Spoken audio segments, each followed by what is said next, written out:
welcome back to Restoring la Chartreuse. On this channel, we are sharing a journey restoring a historic townhouse in the southwest of France. In the last episode, we started our bedroom makeover, and in this video, we are giving you a tour of our garden so you can see what we've been up to.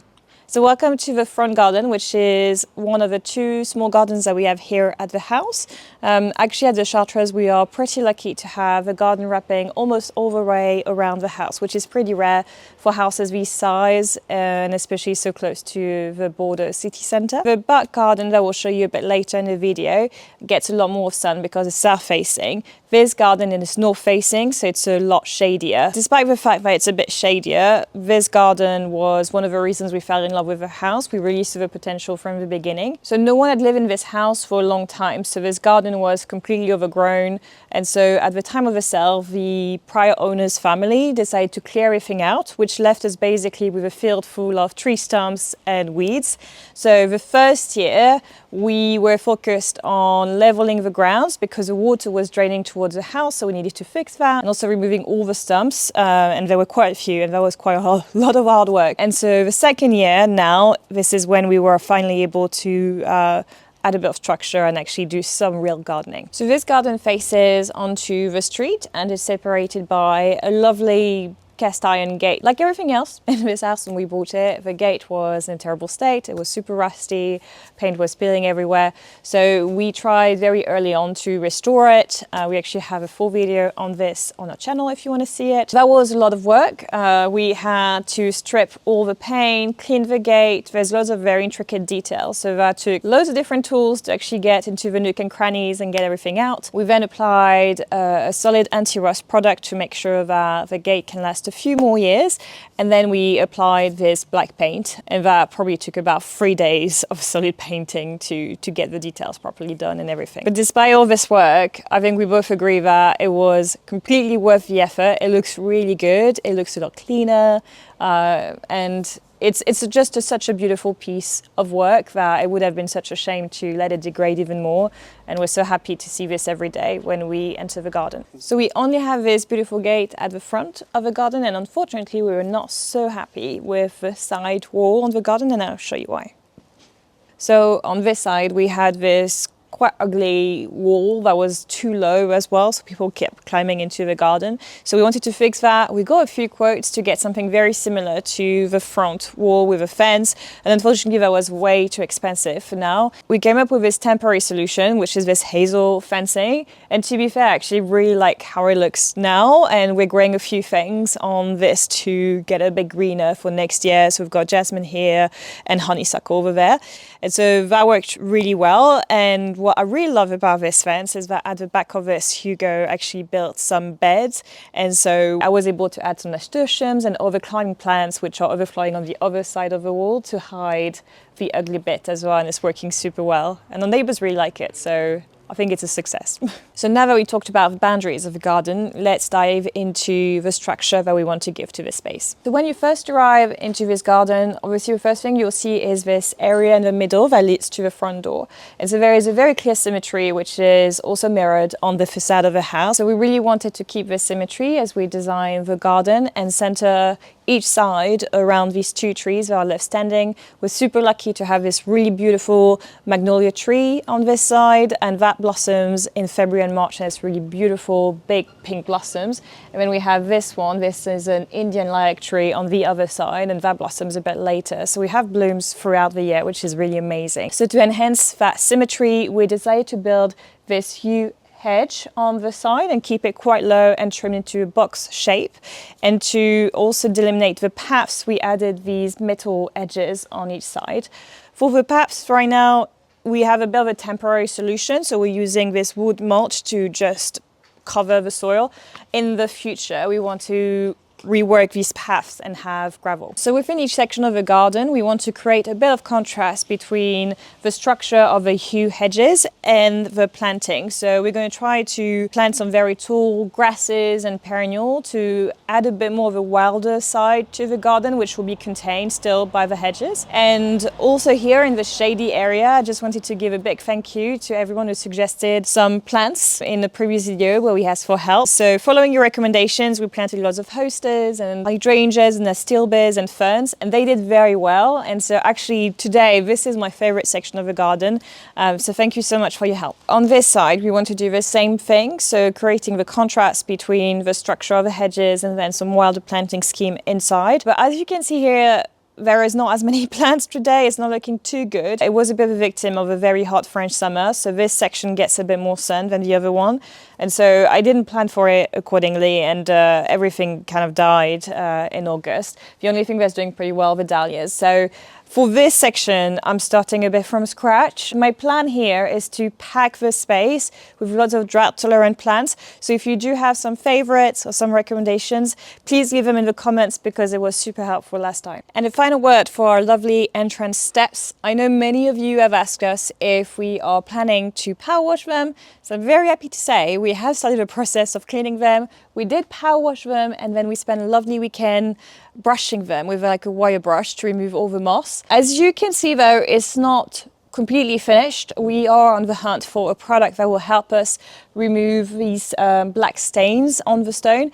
However, we do need to find a product that will be powerful enough to remove the stain, but also gentle on the stone because it's very brittle. So if you do know a good product, let us know as well. That will be super helpful. And when we have cleaned it properly, we'll show you the results in a future video. Welcome to the back garden. This is definitely the space that has changed the most, and also probably the space that actually required the most of physical labor. It was very time consuming to get it to this stage. So we're very excited to be able to share a quick update. In the center of the gardens, we've installed 6 raised beds. We built these beds mainly for cut flowers. I really love growing flowers. The idea for this year was to grow all the flowers for our wedding. Didn't really work out, but we still have some really beautiful flowers. We've planted a lot of dahlias here next to the house. Zinnias are doing extremely well. We've got snapdragons here that are doing amazingly. Achille is looking fantastic, obviously, end of the season. The amaranth here, Hugo is not super keen, but I love it. I think he created like this curtain of red flowers. Some phlox here, that's looking amazing. Some grasses at the back, some thyme, and then I gave Hugo like maybe that much of a raised bed for vegetables. The reasons why we opted for raised beds is that we needed to level the front garden. We had a huge amount of soil, and really good soil actually. And so what we did is that we actually shoveled a lot of soil and wheelbarrows from the front back in here, and then we put everything in these beds. So it was a very economical garden. Once we had the raised bed, we wanted to create some nicer paths in between. We ended up finding loads of these slabs of stone. We decided to reuse them for here. We had about the perfect amount actually for this project, and it worked really well. I would like to grow things in between the pavers though, because I think it looks a bit too brown and beige right now. So if you have any suggestions on plants that I could use for that, I would love to hear them in the comments. I wanted to talk about something that is so brilliant. Hugo is very brilliant in many ways, but I think his best invention is this. He created little seats to put between the beds, and I just love it. Sometimes we just have dinner like this. We both sit in front, like in between the beds, and it's really nice. So simple.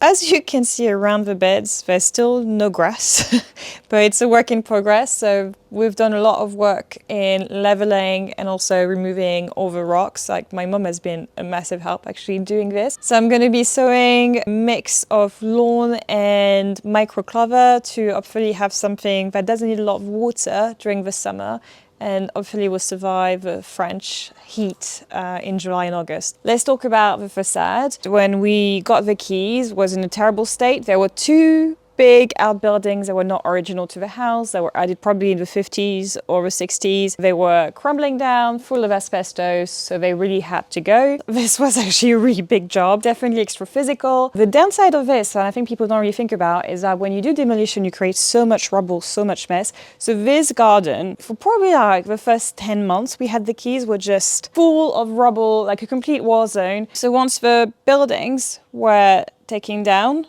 it left quite a few marks on the facade. So we had like a door on this side. There were like really deep marks where the kitchen is. And so we were very keen on finding some very skilled artisans, and they were really awesome. They worked really hard, I think for about 3 weeks to get to this stage, and was really, really impressive to actually see it this way. And we really wish we have enough money to ask them to do the over 2 sides of a house, but we will need to probably take another mortgage for that. Let's talk briefly about the steps. So before, we used to have this terrace that was coming out straight from the living room, roughly about here. We removed that because it was not in a good state, it was not very practical. So we had this gap. For a very long time, we actually didn't have any steps, so we were just jumping down, which was not great. And at some point, we thought we need to actually find a solution for this.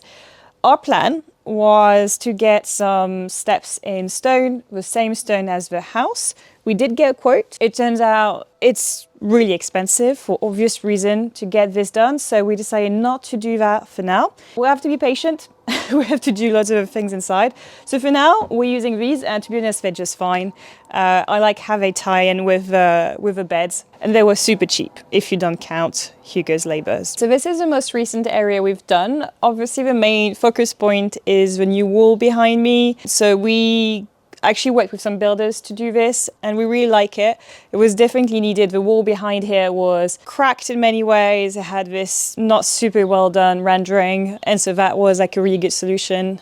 And I really like the contrast actually between the wood and the stone. So obviously we need to talk about the terrace. We did a full video on this because this was a serious project, and I think again we underestimated how hard it was going to be. So to do this we used travertin, so it's like a limestone, little pavers, 10 by 10 centimeters. Again, like a lot of physical labor because we had to first remove a big amount of soil. Then Hugo had to put a lot of gravel at the bottom to create a base, which we had to level, creating the border for the terrace as well with some cement and a few first paver, and then put loads of sand, level that sand, and then paver by paver, putting them in with a little hammer. I think we counted there's like 1,500 pavers on this terrace, so it took a long time. But I don't regret doing it. I think it's very in keeping with the rest of the house. I think in a previous video we were saying that the initial plan was to have wood decking, and a lot of you in the comments said that stone would be much better. And you were right. So I'm glad we listened to you. And the latest addition is obviously our table set here. We spent like 4 months looking for something. We went to all the antique stores, all the car boot sales. I had so many alerts on different platforms, etc. We really wanted to find something antique. We couldn't find anything. We really wanted something that was big enough for at least 6 people. So I took a different direction and decided to go for something quite modern to create a bit of contrast. And I really like it. You guys are a bit on the fence. But I like it. I got some positive feedback. Let us know what you think. But I think it looks really good, and I was tired of searching for something. So here is still the very ugly part of his garden. To be honest, we do need a bit of a working area where we can just throw the junk that we need to take to the recycling center. We're probably not going to touch this for a little bit because we just don't have a budget right now to redo the gate, and it's working. It opens, it closes. Here we'll probably do a long potting table for next spring, so I can have all my seedlings and maybe put like a cold frame, something like that. But we'll be curious to hear from you if you have any ideas on how we could transform this space. You know, in the future, we might want to do something nice with it. We're not very interested in having a garage, like we don't want to put a car in here. So if you have any ideas, feel free to add them in the comments.